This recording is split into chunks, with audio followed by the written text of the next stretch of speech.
What is up, guys, and welcome back to my channel. I'm Financial Coach Jess, and in this video I am giving you the full behind the scenes scoop on getting monetized on YouTube. If you're new to my channel, I had the idea to start YouTube back when the world was thrown into chaos in March of 2020. In April, I researched and I learned all that I could about YouTube and getting monetized on YouTube so that I went in specifically with a plan and a strategy. In order to get monetized on YouTube, remember you need 1,000 subscribers and you need 4,000 public watch hours within a 12-month time period. I found that most accounts were getting monetized in 12 months. So I went in with a stretch goal to get monetized in 6 months, while my normal goal was to get monetized by the end of the year, which was 8 months. I ended up getting monetized in about 7.5 months, and I was approved just 24 hours after reaching that 4,000 watch hour mark. Like I said, I was learning everything as best I could, and I was doing so for free. I did not spend a dime on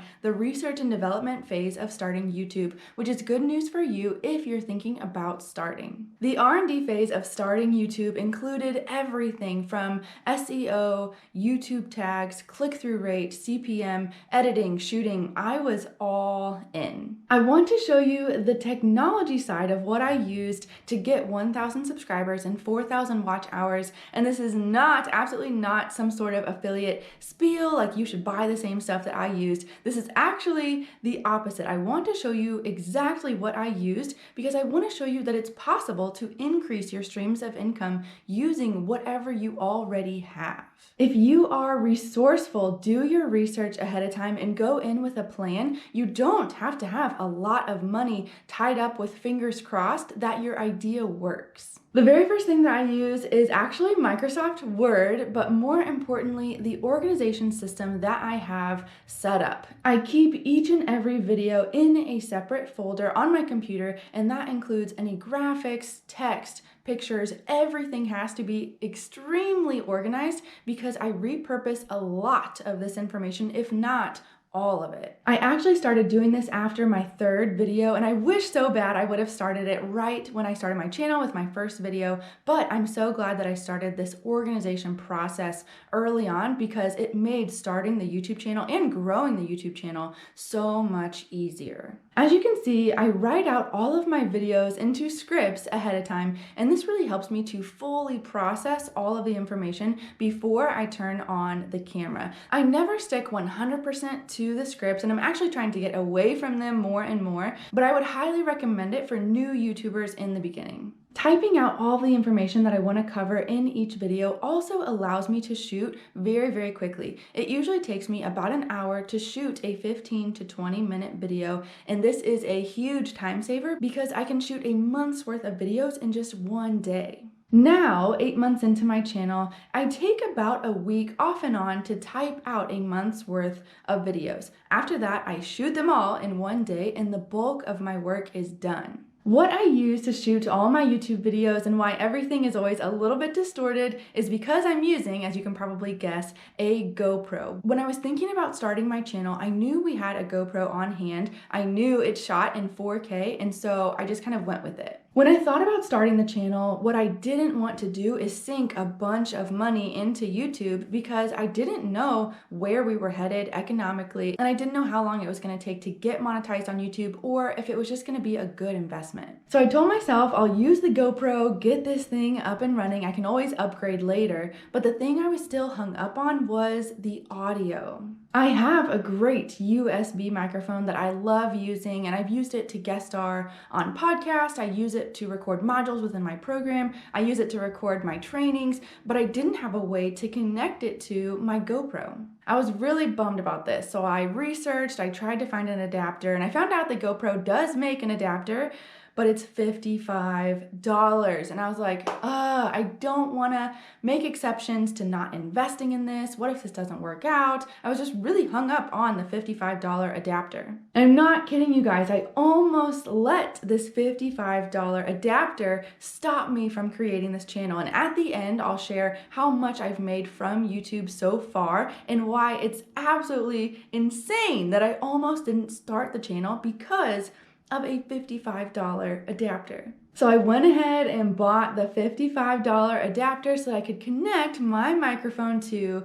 the GoPro. And I know the microphone still has room for improvement, but again, my mantra was just use what you have and you can always upgrade later. So right here, I'll show you my makeshift video stand. It's just like, honestly, a bunch of stuff stacked up, like really, really sketchy at best. But I kind of love this because this is the behind the scenes. Like, this is what it took to get to the 1,000 subscriber mark and the 4,000 watch hours. And this is the beginning of my YouTube channel, and I just kind of love that. For most of my videos, I use iMovie to edit them, which is free, and then I also use Canva for some of the pictures and the text. About 3 months ago, I started looking for a video editor to outsource some of this editing. When I started looking for a video editor, I already had a timeline of when I was projected to get monetized, and so I was okay paying a little bit of money to outsource some of this editing because I was getting a lot more financial coaching clients, and especially clients in my Become a Coach program, so my time was becoming more and more limited.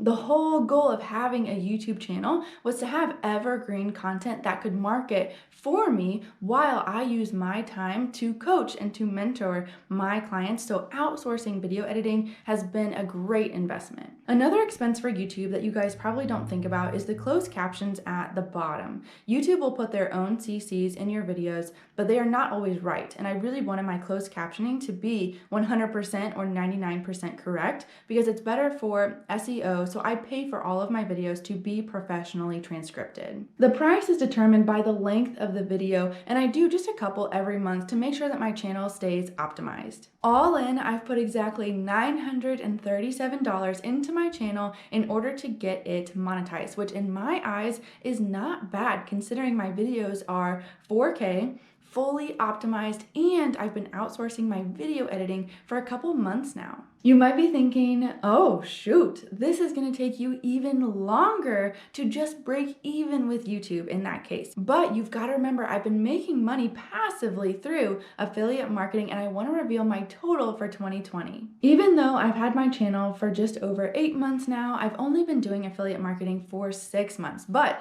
in those 6 months, I have generated over $12,000 in just affiliate income. That affiliate income does not include my lead gen, like coaching for my financial coaching clients or my Become a Coach clients. That $12,000 is just passive. This is so crazy, right? Even crazier that I almost let a $55 audio adapter stop me from starting the channel. If you own a small business and you're thinking about using YouTube for lead gen and then also for monetization, I would say 100% do it. The skills that I've developed and the lessons that I've learned over the past 8 months have been so worth it. It's crazy to think about all of the madness that erupted at the beginning of 2020 and how this ended up being very pivotal for my business in a good way. Remember, the optimist sees the opportunity in every difficulty. One other really cool thing about all of this is that I just ordered these brand new lights for my YouTube video so that hopefully my colors stay a little bit more consistent all the way through the video, and you'll never guess how much they were. They were $55. When I saw that, I was like, what? Are you serious? It's been a wild ride already, you guys, and I can't wait to see what 2021 brings to my channel and my business. A huge, huge thank you to everyone that has subscribed to my channel, watched my videos, liked, commented, shared. I absolutely love making valuable content for you guys, and we're just getting started. Here's a look back at my 2020. What is up, everyone? Welcome to my brand new YouTube channel, Financial Coach Jess. A workshop that I did when I first started out was I can't say real estate. Real estate. Real estate. A workshop that I did when I first started out. A workshop.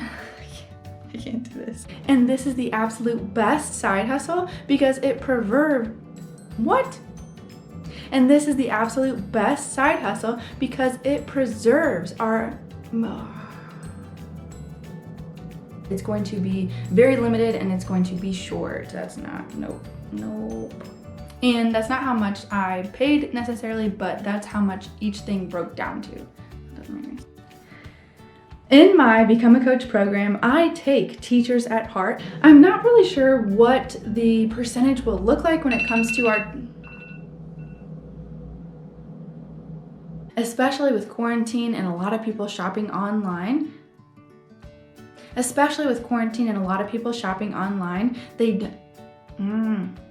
Example number 2 is that toxic frugal living,